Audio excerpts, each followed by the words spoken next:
How you going, guys? Welcome back to another video. On this one, we're going to do something a little bit different, something I haven't done too much of on my channel, and I thought you guys might enjoy it. So I've got a Nissan Navara in here. I think it's maybe a 2019, 2018 model, maybe even newer, I don't know.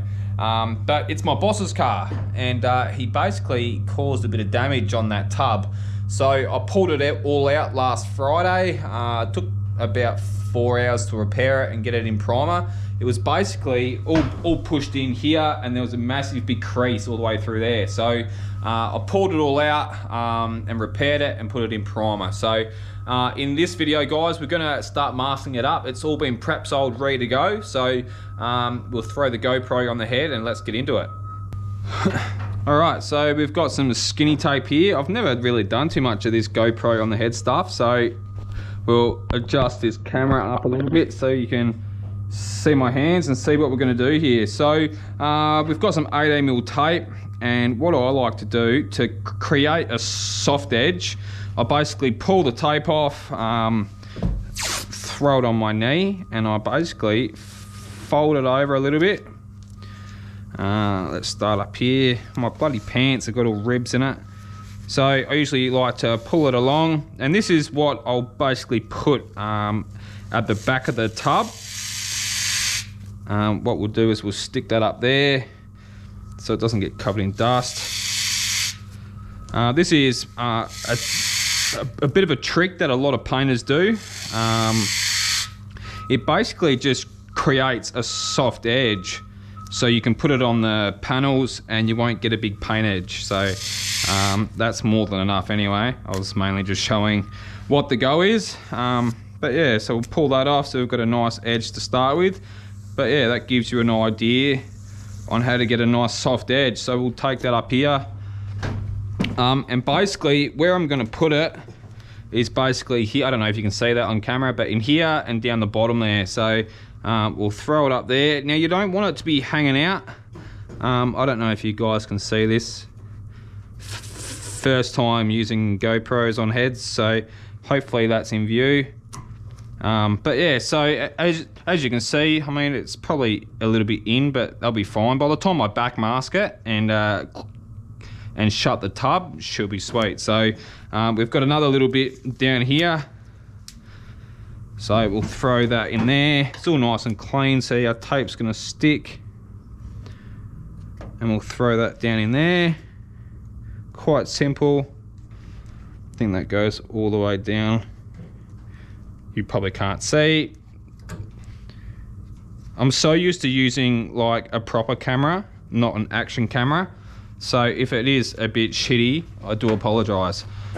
So we need to get some 2-inch tape. And we've got some over here.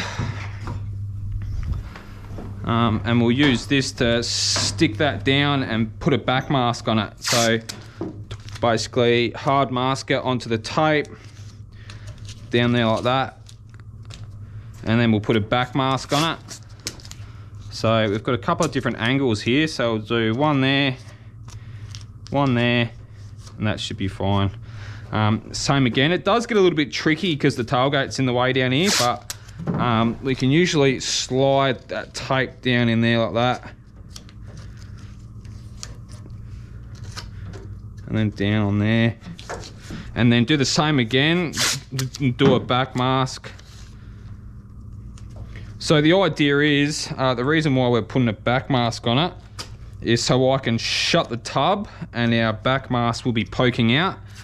And then we'll fold that back mask onto the tub. So we'll just stick that there for the time being. Throw them in there. So if we shut this up now, see how our tape pokes out, and then we get some more tape, and we'll just stick that around on there. And if you look, our soft edge is all nicely done. So that's pretty much it. Bit of a tip for you. Alrighty, just doing a quick spray out card, just to double check that the colour's going to be right to start painting on that quarter panel. So you'll notice that I sprayed my edges of the card first. I find that you can have a little bit of trouble sometimes if the edges aren't painted. You'll sort of have like a white edge on that card, and it can sometimes give you a wrong impression of the actual color.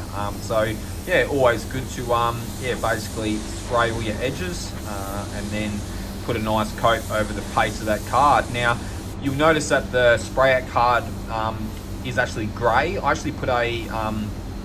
actually mixed up a dark grey wet and wet primer, and that's what I'm going to use for the ground coat for this job. Now I find that painting red over a dark grey, you'll find that you get much better coverage opposed to painting it over black or over white. So yeah, that's what I've done on this spray out card, and I plan on doing the same on the car. So whatever you do on your spray out cards, you obviously want to do the same process on the car as well. So you're basically keeping everything the same through the whole process. So I'll just put a couple of coats down on that card. It is covering very well.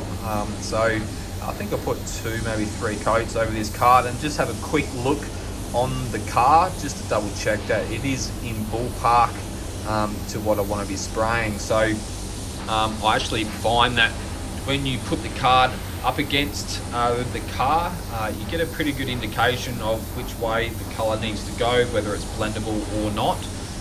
You can, however, put a clear coat over it. I find that when you're painting a solid color like this red, so it's not a metallic or a pearl or candy, it's a solid red. It kind of has like a semi-gloss kind of appearance to it when it is sprayed out on the card, so you don't normally need to put a clear coat over it. I mean, it always does help to, especially with pearl or metallic colors, because obviously when they dry they sort of go like matte. So a clear coat or a Prepsol spray over that card will give you a clear indication of what the gloss level is going to look like, because the gloss level on the card does have an impact on what the color is going to look like. But yeah, so basically just putting that card up against the guard as if I was painting that bumper, so it sits nice and flat on the panel, and then onto the edge of the bonnet, just to see what the color is like. Now I am aware that this car has never been painted before. It's accident free, so the color on the car is the original color, and it obviously hasn't been painted before. So I would normally, if this was another car that I was unsure of whether it's been painted before, I would definitely check that card to the back of the car next to where I'm going to be painting this color, so just to get a good indication if it's going to be any different.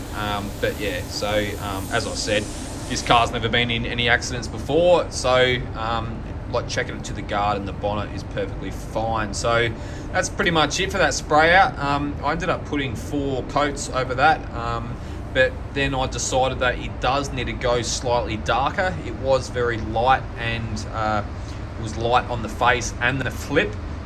So I decided to put a couple of drops of black in it and resprayed that color out, and I was pretty happy to start blending. So as you can see here, I'm just giving it a nice tack rag, making sure that the panel is nice and clean, no dust or lint on that surface, because that will have an impact on the final end result of the job. So you would have noticed that the obviously the primed area is rather large, and I don't have a lot of room to blend my color. So there's a bit of a trick and a bit of a tip that I can shed on this job. If you're painting a job very similar, that you can allow yourself to have lots of room to blend a color out. And by that I mean pacing your gun the other way like I am now. Pace your gun towards the back of the car so no overspray gets up in that blending area. We want to keep that area nice and clean, and obviously no grey overspray over that, so we can have as much room as we can possibly get out of blending this color. So what I'm mainly focusing on here is just getting that wet and wet primer covered over all the repairs, all the little rub throughs on the edges and stuff like that, and that's pretty much it.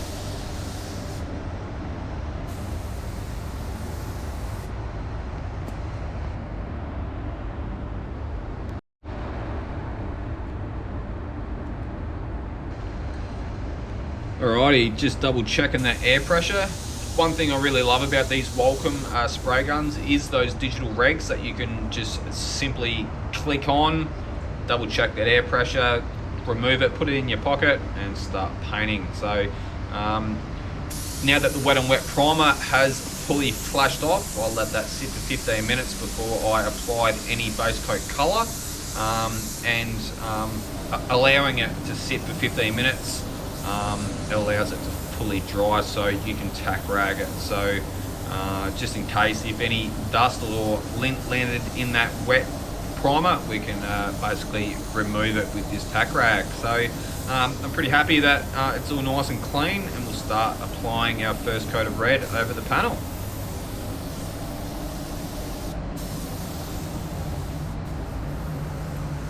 And when painting your first coat of colour, you want to treat it the same as the wet and wet. Face your gun towards the back of the car, pretty much cover half the repair, and then paint normally. I do this procedure until I've put two or three coats of paint over that repair.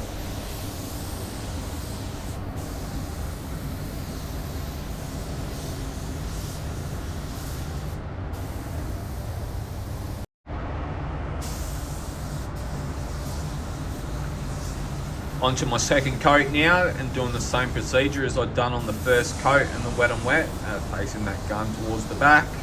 It's on this coat here, it's definitely starting to cover now, and all it really needs is when I start putting my next coat on, I start blending that colour out.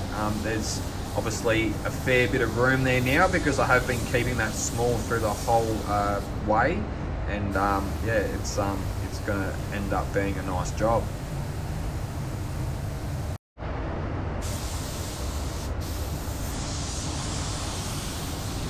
Alrighty, onto another coat, and I start to flick that gun either way, blending that colour out. You want to try and keep it as small as possible, even with your blends. This colour was colour matched very close to the body colour anyway, so it didn't really matter too much if I was to take that colour out a little bit further than I probably needed. But yeah, there was just a little bit of a rub through on that dog leg there, on that stone guard. So it's always good to always double check that you've got no hidden like rub throughs on the panel, and blow a bit of colour in if need be.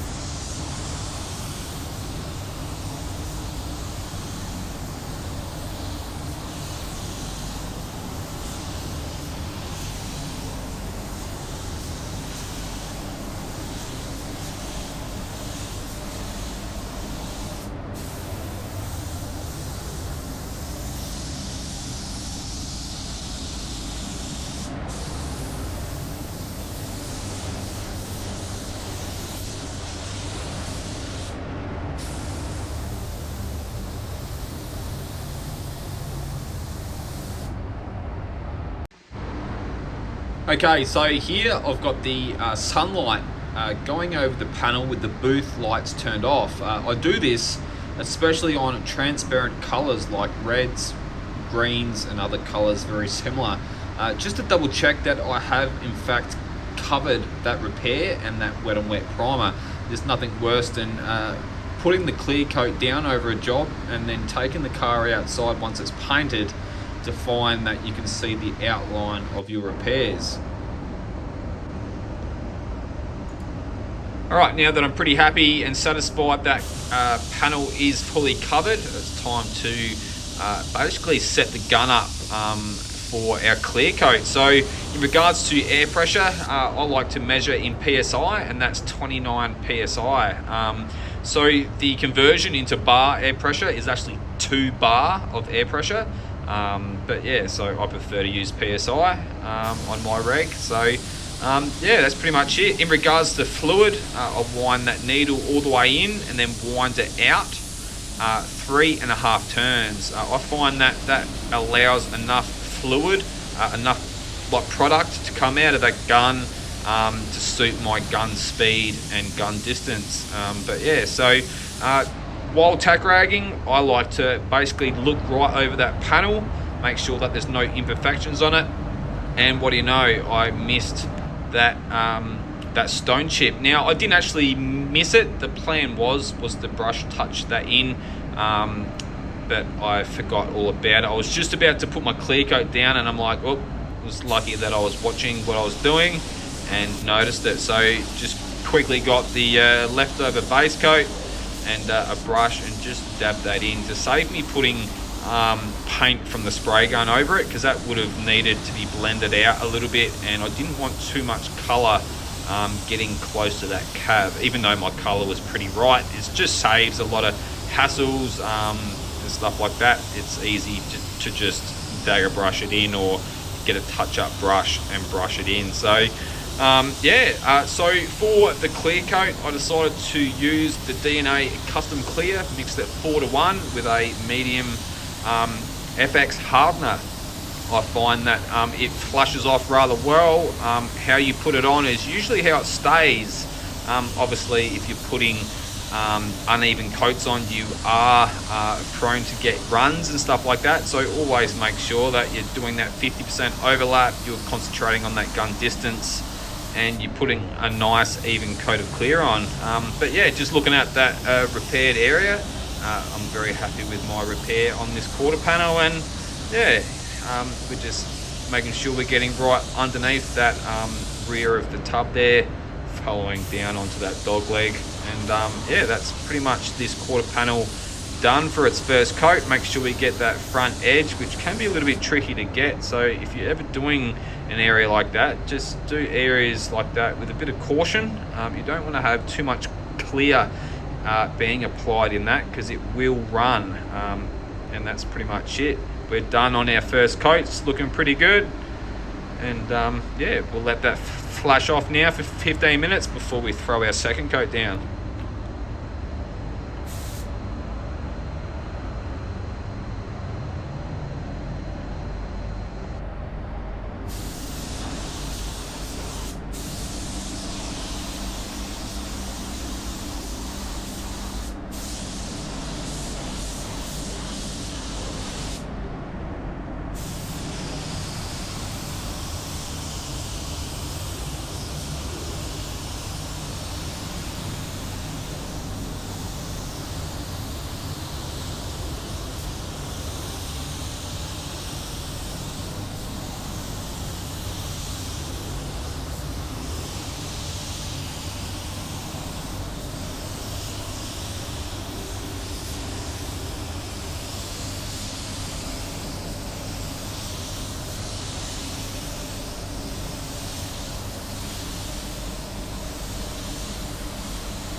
Alright, just having our last little look at the quarter panel. I do have a couple little specks of dust on it, nothing too bad, and I thought, well, there's nothing too wrong about getting a couple little specks of dust on it, because that gives me a chance to do a polishing video for you guys.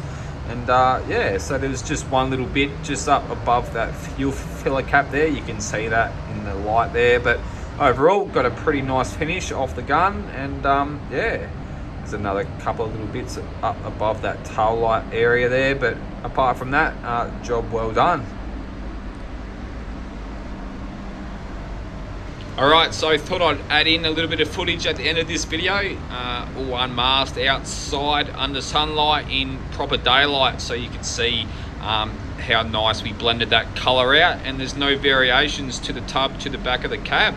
I mean, at the end of the day, that's what this is all about, is bringing cars back to pre-accident condition. If you've enjoyed this video and you haven't subscribed, press subscribe and hit that like button if you've enjoyed this video.